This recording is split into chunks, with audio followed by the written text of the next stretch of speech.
The CEO of the nation's largest fuel pipeline in the hot seat today. Colonial Pipeline CEO Joseph Blount isn't apologizing following his company's decision to pay millions of dollars to Russian criminal gangs amid one of the most disruptive ransomware attacks in U.S. history.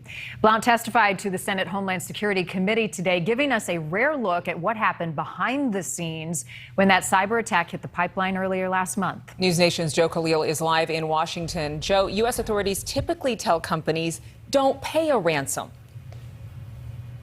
Yeah, that's right. And certainly a lot of heat on that CEO today. You know, it was ironic, really, that lawmakers came down hard on one CEO for the way that that company handled the hack on them. At the same time, news broke about another hack of an entity that lawmakers themselves here on Capitol Hill were using. Thankfully, no important congressional data was leaked as far as we know, but it does just show how vulnerable a number of different entities, including Congress, are to these kinds of attacks.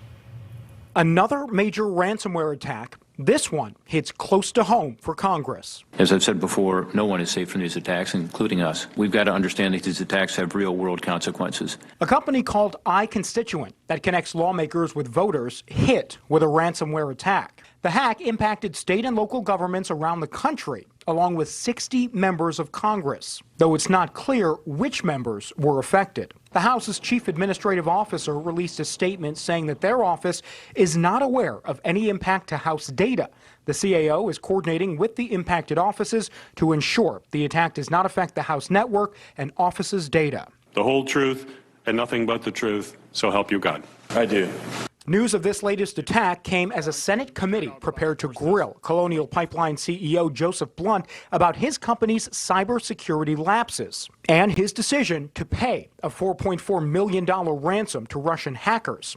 He says the alternative was chaos. Pandemonium going on in the markets, people doing unsafe things like filling garbage bags full of gasoline, or people fist fighting in line at the fuel pump. Colonial should have never been in the position that it was in. Kirsten Todd, a former cyber advisor to the Obama administration, says Colonial Pipeline was unprepared. She says all large companies can do simple things, like requiring a two-step verification for all employees to log in to help prevent future attacks. But the issue really is, how do we get to that place where we're not debating whether or not to pay a ransom?